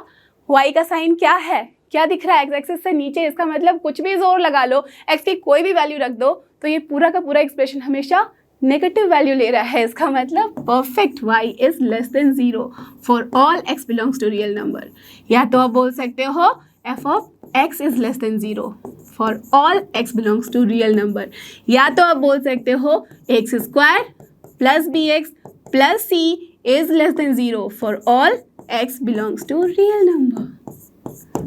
क्लियर है? बात समझ में आ गई बात आपको अच्छे से कि क्या मतलब होता है एक्सप्रेशन देख के या तो फंक्शन का ग्राफ देख के हम क्या क्या कंक्लूड कर सकते हैं। डन? तो चलो, अगर इसे कंक्लूड किया तो इसे भी कंक्लूड करते हैं। इस केस में बताओ क्या हुआ है? यहाँ एक्स एक्सिस को सिर्फ एक पॉइंट पे टच कर रहा है। क्या करोगे? तुरंत से बता दोगे a भाई ग्रेटर देन 0, लोब अपवर्ड है और correct d is equal to 0। तो जब ये कंडीशन है तो इस केस में मुझे बताओ कि जो y है that is X square plus B x plus C, इसका साइन क्या होगा? Because we are dealing with the sign. क्या होगा बताओ? ग्रेटर देन 0 तो दिख रहा है, साथ ही साथ इक्वल टू 0 भी दिख रहा है। इसका मतलब y is greater than equal to 0 for all x belongs to R if we have a greater than 0 and d equal to 0। Clear हो गई बात? समझ में आ गया फंडा? यस। तो चलो इधर चलते। इस केस में क्या दिख रहा है? a लेस देन 0 और साथ ही साथ एक पॉइंट पे टच करता हुआ दिखा, तो d इक्वल टू 0, राइट? ये सारी चीजें अब एकदम चुटकी बजाते हैं आपको समझ में आ जानी चाहिए। पूरा फंडा समझा चुकी हूँ मैं। तो अब बताओ इस केस में क्या दिख रहा है? y का साइन, fx का साइन, fx का साइन यहाँ दिख रहा है X square plus B x plus C. जब मैंने अज्यूम किया तो यहाँ से fx की वैल्यू क्या है? लेस देन 0 तो है बट एक पॉइंट पे equal to 0, so that's y less than equal to 0 for all x belongs to real number if and only if. कब? जबकि हम बोल रहे हैं a लेस देन 0 है and d is equal to 0 है। करेक्ट? तो यहाँ से हमने ये बात कंक्लूड कर लिया। ठीक है, अब यहाँ समझ चुके हो तो अब ये जो लास्ट केस है इसमें बता दो क्या होगा। यहाँ 2 पॉइंट पे कट कर रहा है and this is very important. अब 2 पॉइंट पे कट करते ही अब तो आप समझ चुके हो कि ये क्या है? परफेक्ट रूट्स हैं। किसके? अपने क्वाड्रेटिक एक्सप्रेशन के, इसका मतलब इक्वेशन का। That means y equals to, अगर मैं लिख रही हूँ X square plus B x plus C, तो इसका क्या मतलब है? जैसे ही एक्स एक्सिस को कट कर रहा है y हो जा रहा है 0। इसका मतलब एक क्वाड्रेटिक इक्वेशन बन रहा है और वहाँ से हमें 2 रियल रूट्स मिल रहे हैं। रियल रूट्स मिलते ही हम क्या बोल सकते हैं? a in this case is greater than 0 and साथ साथ d is greater than 0 because real roots मिले हैं। In this case a is less than 0 but d is greater than 0 because real roots मिले हैं। इस दोनों कंडीशन में हम साइन के बारे में क्या बात कर सकते हैं? Can you think? क्या हम हर जगह बोल सकते हैं y इज पॉजिटिव या हर जगह बोल सकते हैं y is negative? Just see the picture. यहाँ हमें क्या दिख रहा है, अल्फा से बीटा के बीच में तो नेगेटिव दिख रही है वैल्यू, बट इसके बाहर पॉजिटिव वैल्यू दिख रही है, कहीं तक भी चले जाओ, राइट। सो देयरफॉर हम क्या बोलेंगे, if we have a greater than 0 and we have d greater than 0, so this implies what, जो y है that means fx है is greater than 0 for all x belongs to what, tell me, greater than 0 कब है, जबकि alpha beta के interval से बाहर लाई कर रहा है। इसका मतलब -∞ से लेके अल्फा यूनियन बीटा से लेके हम कहाँ तक जा सकते हैं, इन्फिनिटी। अब ये टोटली डिपेंड करेगा, अगर इक्वल लगाते हो तो यहाँ अल्फा के इक्वल कर सकते हो, क्लोज इंटरवल लगाओगे, क्लोज ब्रैकेट लगाओगे, और अगर यहाँ इक्वल नहीं करना है तो ओपन इंटरवल लगाओगे। क्लियर है बात, समझ में आई, कॉन्सेप्ट क्लियर हुआ। So this is the concept. And y की वैल्यू लेस देन 0 कब है, टेल मी, ऑफ कोर्स जब हम बोलेंगे for all x belongs to alpha to beta. Open interval का मतलब यहाँ इक्वलिटी नहीं है, करेक्ट, समझ रहे हो ना। तो यहाँ पे ये बात ध्यान रखना, इक्वल यहाँ किया तो यहाँ क्लोज ब्रैकेट आएगा, इक्वल नहीं किया तो हमारे पास ओपन ब्रैकेट आएगा। डन। तो अगर ये समझ चुके हो तो आई एम श्योर आप इसके लिए भी लिख सकते हो। Tell me, in this case what will be here, in this case जब भी अपने पास ये कंडीशन मौजूद है, राइट, तो हम क्या बोलेंगे, y will be greater than 0 for all x belongs to, tell me, कब है पॉजिटिव, जब x बिलोंग कर रहा है अल्फा से बीटा के बीच में, right. Similarly y is less than 0 for all x belongs to कहाँ से कहाँ, -∞ से अल्फा यूनियन बीटा से लेके इन्फिनिटी तक।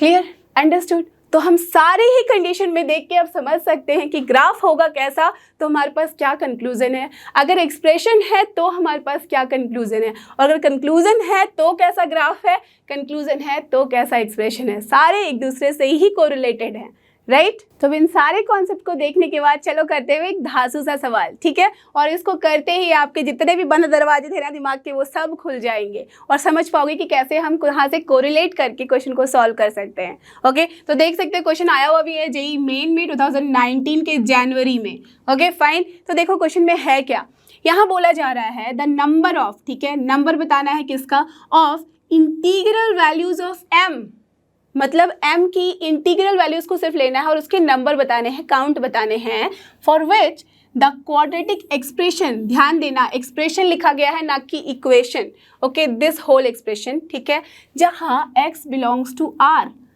x बिलोंग्स टू r है, इक्वेशन के लिए नहीं बल्कि एक्सप्रेशन के लिए। अगर इक्वेशन के लिए गिवन होता बिलोंग्स टू r तब तो आपको पता है कि रियल रूट के बारे में बात कर रहे होते हैं, बट यहाँ एक्सप्रेशन है तो इसलिए x बिलोंग्स टू r का मतलब कोई भी x की वैल्यू ले सकते हैं, जिसके लिए एक्सप्रेशन क्या होना चाहिए, इज ऑलवेज पॉजिटिव। इसका मतलब कायदे से जो हमने अभी अभी पढ़ा था y इक्वल्स टू, जब भी मैं बोलती थी x² plus bx plus c, अगर ये दैट मीन्स यहाँ से अगर मैं बोलूँ कि y is always greater than 0, positive का मतलब ऑलवेज पॉजिटिव का मतलब ग्रेटर देन 0 है, इसका मतलब क्या होता था, याद कर लो अभी अभी हमने क्या पढ़ा है और क्या बताया था तुम्हें, y ग्रेटर देन 0, इसका मतलब y जो लोब बनाएगा पैराबोला का वो ऐसा होना चाहिए कि उसकी वैल्यू हमेशा पॉजिटिव आए, और वो हमेशा पॉजिटिव किस केस में आता था, जब x एक्सिस से हम ऊपर ऐसे बनाते थे, राइट। अगर यही मैं नीचे बना देती तो क्या होता था, वो लेस देन 0 हो जाता था, राइट। सो हम ये ना लेके हम क्या लेंगे, इसे लेंगे, और इसे लेने के लिए हमें क्या कंडीशन मिलता है, दिस इम्प्लाइज कि जो a है वो मस्ट बी ग्रेटर देन 0 और साथ ही साथ correct discriminant must be less than 0, इसका मतलब कहीं भी x एक्सिस को टच नहीं करना चाहिए, समझ रहे हो। तो ये दो कंडीशन है, इसी दो कंडीशन पे तो अपना क्वेश्चन है ना। तो हम क्या लिखेंगे, so for the given expression to be always positive, आप ये लिख लेना, we must have a greater than 0 as well as d less than 0। So this implies a greater than 0 का मतलब 1 + 2m, that means 1 + 2m must be greater than 0, इसका मतलब m must be greater than -1/2। तो एक condition तो ये मिल गया, और इंटीग्रल वैल्यू बोली गई है, इसका मतलब इससे बड़ी कोई भी इंटीग्रल वैल्यू मैं ले सकती हूँ, ठीक है ना। ओके फाइन, अब दूसरा कंडीशन क्या है, d लेस देन 0, इसका मतलब b², ये b पूरा का पूरा यहाँ है, square minus 4ac, 4 into this, तो हम क्या लिखेंगे, 1 + 2m, नॉट 2m 3m, ठीक है, का होल स्क्वायर, ठीक है, ओके फाइन। ये हो गया आपका बी स्क्वायर माइनस 4ac, ए हो गया 1 + 2m इंटू सी हो गया आपका 4 × 1 + m। इस पूरे की वैल्यू कितनी होनी चाहिए? <0। डन। तो ये दो कंडीशन सॉल्व करना है, इंटरसेक्शन में आपको m की वैल्यू निकाल लेनी है और काउंट करके बता देना है कितने इंटीजर वैल्यूज हैं, बस इतना ही करना है। चलो सो फ्रॉम हियर सबसे पहले आप देखो तो 2 स्क्वायर यहाँ से 4 और 4 कैंसिल हो सकता है, तो चलो मैं इस 2 को इस 4 से कैंसिल करा दूँ। अब इसको स्क्वायर करूँ तो क्या मिलेगा? 1 + 3 का square that is 9m square plus 6m, ठीक है, माइनस इसको मल्टीप्लाई करो तो क्या मिलेगा? 1 × 1 1 हो जाएगा, 4 भी है तो -4 ओके। फिर m है 4 के साथ तो क्या मिलेगा यहाँ पे? चलो 4 को मैं कॉमन ले लेती हूँ और फिर नहीं तो थोड़ा सा भी गलती हो जाएगा ना तो सब उल्टा पुल्टा हो जाएगा। 4 कॉमन लो, अब मल्टीप्लाई कर दो सिंपल तरीके से, 1 + m + 2m + 2m square. Done. अब कोई कन्फ्यूजन ही नहीं रहेगी, है ना। अब फ्रॉम हियर ये कितना हो गया? 9m स्क्वायर है प्लस 6m है प्लस 1 है, माइनस कितना हो गया? 8 हो गया आपका 2m स्क्वायर, तो -8m square. Done. And then 3m है 12 के साथ, यहाँ 4 के साथ आएगा तो -12m, ओके फाइन, और यहाँ पे -4, okay, and that is nothing but <0। ठीक है, डन। तो यहाँ से 9m - 8m हो गया m स्क्वायर, 6m - 12m हो गया -6m, और यहाँ पे -3 <0। तो अपने पास एक क्वाड्रेटिक इक्वेशन के फॉर्म में आ चुकी है कंडीशन कि ये जो है <0 होना चाहिए। तो सबसे पहले आपका क्या फोकस होता है? फैक्टर करके देखने का। फैक्टराइज करोगे तो काम नहीं बन रहा है, इजंट इट? ठीक है, तो हम क्या करेंगे ऐसे केसेस में? जब देखो कि फैक्टराइज नहीं हो रहा है तो हम क्या कर सकते हैं? वहाँ रूट निकाल सकते हैं, है ना। तो अगर इस इक्वेशन का मैं रूट निकाल लूँ कुछ देर के लिए, जैसे अज्यूम कर लो रफ में कि अगर मैं यहाँ से m की वैल्यू निकालना चाहूँ तो क्या हो जाएगा? -b that is 6 plus -√b² that is 36, okay, and then -4ab इसका मतलब +12, okay, divide by 2a that is 2। तो कायदे से क्या वैल्यू आ गई है देख लो, 3 हो जाएगा ये 3 क्योंकि 2 टाइम्स कैंसिल, प्लस माइनस, और यहाँ देखो तो 12 3 या 36 होता है, दैट मीन्स 4 × 12, 4 × 12 4 2 से कैंसिल हो जाएगा, दैट मीन्स √12। तो हमने यहाँ से रूट निकाल लिया 3 + -√12। डायरेक्टली हम बोल सकते हैं कि जो m की वैल्यू है वो अपनी लाई कहाँ से कहाँ करेगी? 3 - √12 से लेके कहाँ तक? 3 + √12 तक, इजंट इट? यही होगा ना, समझ रहे हो? इस कंडीशन को जैसे ही हमने सॉल्व किया, रूट निकाल लिया, तो वहाँ से हमें समझ में आ गया कि फैक्टर कैसे कैसे बनेंगे। फैक्टर जैसे ही बना हमने ये कंक्लूजन निकाल लिया। अब जैसे ही ये कंक्लूजन निकाल लिया, हमें ये पता है कि हमें सिर्फ इंटीजर वैल्यूज लेनी है। तो 3 - √12 का क्या मतलब है? √12, तो ऐसे सोच लो ना, √12 इसका मतलब √16 के पास का है, करेक्ट, और √9 के बाद का है, √9 3 होता है, √16 अपना 4 होता है, तो 3 और 4 के बीच की वैल्यू है, दैट मीन्स 3 - 3 पॉइंट समथिंग अगर हम करेंगे तो वो क्या हो जाएगा? -0 point something, right, -0 point something यहाँ से मिल रहा है। इसका मतलब जो m की वैल्यू हमें यहाँ से दिख रही है वो क्या क्या दिख रही है?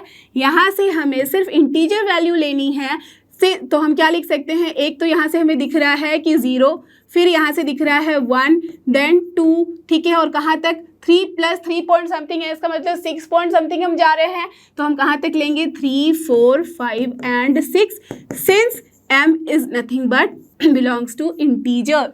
और यहाँ से भी हमारे पास क्या आया था? m > -1/2, इसका मतलब m यहाँ से हमें मिला था 0 1 2 सो ऑन, करेक्ट। तो अब इन दोनों में अगर मैं यहाँ से इंटरसेक्शन लूँ तो हमें क्या दिख रहा है? दिस इम्प्लाइज दैट m की जो वैल्यू है वो सिर्फ 0 से लेके 1 2 से लेके कहाँ तक आ रही है? 6 तक। So therefore number of m जो होगा वो कितना आ रहा है?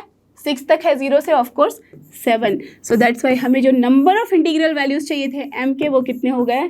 7। And which is the option? You can C B is your correct option.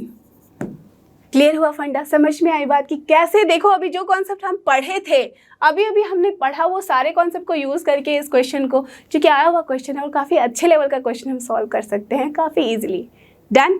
और इसके साथ ही हमारा आज का वीडियो होता है फिनिश। आई एम श्योर आपको जितने भी कॉन्सेप्ट बताए हैं और जितने भी क्वेश्चंस कराए हैं अच्छे से समझ में आए हैं, कोई भी परेशानी नहीं है। So already know this is लर्नो hub, free है पर बेस्ट है। थैंक यू, हमारे साथ बने रहो फॉर द नेक्स्ट वीडियो।